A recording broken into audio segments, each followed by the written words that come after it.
Interim order आया है उसको लेकर, तो उस पर आपकी प्रतिक्रिया चाहिए। देखिए, जैसे आपको पता है सरकार ने हमें जो गारंटी दी थी कि एफआईआर सारे जितने फाइल हुए हैं अभी तक छात्रों के खिलाफ, प्रोटेस्टर्स के खिलाफ, वो सारे वापस लिए जाएंगे और फ्यूचर में भी कोई भी एक्शन नहीं होगा किसी भी प्रोटेस्टर के खिलाफ। सिर्फ दिल्ली में नहीं, कोई भी भाजपा रूल्ड स्टेट या जो एनडीए गवर्नमेंट के स्टेट्स है वहां पे ये गारंटी हमें दिया गया था सैटरडे को पूरे देश भर के सामने।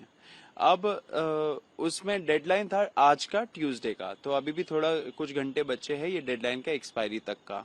अभी तक हमें वो आश्वासन पूरी तरीके से सरकार से रिटर्न में नहीं मिला है। बहुत सारे स्टेट्स, कुछ स्टेट्स है जैसे कि बिहार और असम जहाँ पे एक नोटिफिकेशन निकला है इसी गारंटी का, एंड उसके बाद आज के दिन में कोई भी स्टेट्स में या यूनियन गवर्नमेंट के तरफ से ऐसा कोई रिटर्न गारंटी अभी तक हमें नहीं मिला है।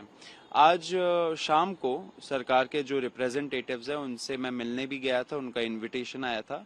उसमें उन्होंने मुझे सुप्रीम कोर्ट का एक ऑर्डर दिखाया जिसमें जो डायरेक्शन नंबर 4 है उसमें लिखा हुआ है कि जो एफआईआर एग्जिस्टिंग है उसमें इन्वेस्टिगेशन फर्दर चल सकता है। अब मुझे ये नहीं पता कि मतलब कि अब सरकार ने बोला कि क्योंकि ये है रिटन ऑर्डर सुप्रीम कोर्ट का, इसके वजह से मैटर सब जुडिस हो गया है। मैंने बोला आप लोग गारंटी देंगे रिटन में या नहीं देंगे? अभी तक उनके तरफ से कोई जवाब नहीं आया है। तो मैं यही बताना चाह रहा हूं सरकार को कि आप बहुत बड़ा विश्वासघात करने जा रहे हो देश के युवाओं से। हम लोगों ने डिक्लेयर किया है कि हमें ऐसा कोई भी ऑर्डर जिसमें जो हमें एक गारंटी दिया है सरकार ने उसका उल्लंघन हो, वैसे कोई भी ऑर्डर या कोई भी डिसीजन स्वीकार नहीं है। छात्रों को जो आपने वादा किया था वो वादा आप रखिए, एंड हम चाहते हैं कि आगे भी चल के अगर कोई भी डिसीजंस होते हैं छात्रों के हित में अगर आप लेते हो और अगर आपने उसको प्रॉमिस किया है तो वो आप रखिए।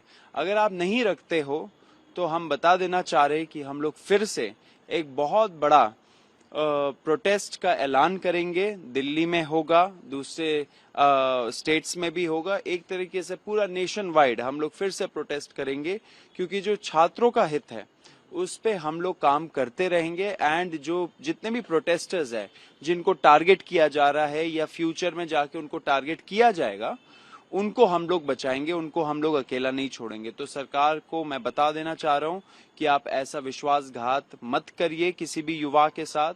आपने जो वादा किया है वो आप फुलफिल करिए।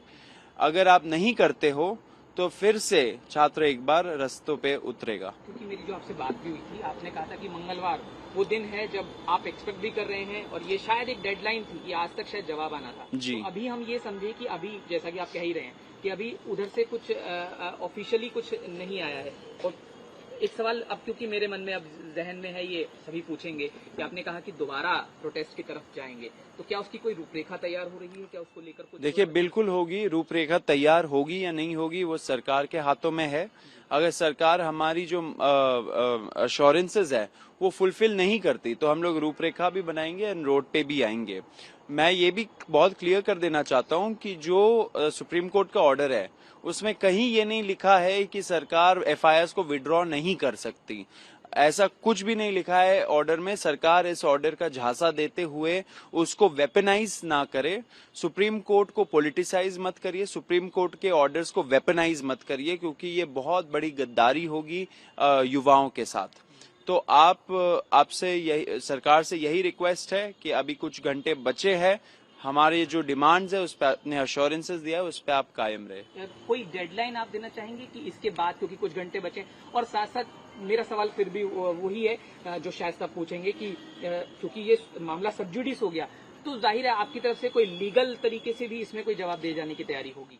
देखिए, ये जो पिटिशंस फाइल हुए थे पीआईएल्स, उसमें कॉकरोच जनता पार्टी या हम में से कोई भी उसका पार्टी नहीं है, लेकिन डेफिनेटली ये जो पिटिशंस है वो हमारी प्रोटेस्ट से रिलेटेड है। अब सुप्रीम कोर्ट को भी समझना चाहिए कि कैसे उनके ऑर्डर का दुरुपयोग होता है। दिल्ली हाई कोर्ट का आपने देखा ही था, जैसे सोनम वांगचुक जी को उठा के ले गए थे, उन्होंने कोई मेडिकल एडवाइस हम लोग को नहीं दिखाया, कोई लीगल प्रावधान नहीं दिखाया, बस ये बोल दिया कि दिल्ली हाई कोर्ट का ऑर्डर था, लेकिन ऐसा कोई ऑर्डर नहीं था। तो सरकार अक्सर कोर्ट का ऑर्डर का झांसा देते हुए उसको वेपनाइज करके, उसको पॉलिटिसाइज करके उसका इस्तेमाल करती है अपने स्वार्थी लाभ के लिए। लेकिन ये सब चीज नहीं चलेगा। युवा देख रहा है, युवा समझता है, पढ़ा लिखा युवा है। कोर्ट को भी ऐसे इस्तेमाल नहीं होने देना चाहिए खुद को। तो आपके माध्यम से यही बोलना चाहता हूं कि कोर्ट में जो जजेस बैठे उनको भी समझना चाहिए उनके साथ क्या हो रहा है, उनके ऑर्डर्स का कैसा दुरुपयोग किया जा रहा है। एंड सरकार से भी हम बोलना चाहते हैं कि अगर आप नहीं मानते हो, अगर आप अमल नहीं करते हो आपके गारंटीज पे, तो हम लोग फिर से रोड पे उतरेंगे। एंड इस बार जब उतरेंगे तो पूरा जवाबदेही लेके जाएंगे। एक आखिरी बस संक्षेप में कि चर्चा चल रही है उस बिल पर, एंटी पेपर लीक बिल पर संसद में, तो आप कैसे देखते हैं? बहुत अच्छी बात है, सब चीजों पे डिस्कशन होना चाहिए। जो सरकार अगर कुछ प्रावधानों को स्ट्रेंथन कर रही है वो अच्छी बात है।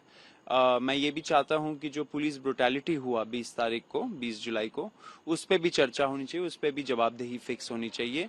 सब तरीके का चर्चा स्वागत है उसका। एंड हमारा जो संसद है वो चर्चा के लिए ही बना है। कि इतने टाइम से चर्चा नहीं होता था संसद में, वो बहुत दुर्भाग्यपूर्ण चीज है। अब हो रहा है, अच्छी बात है।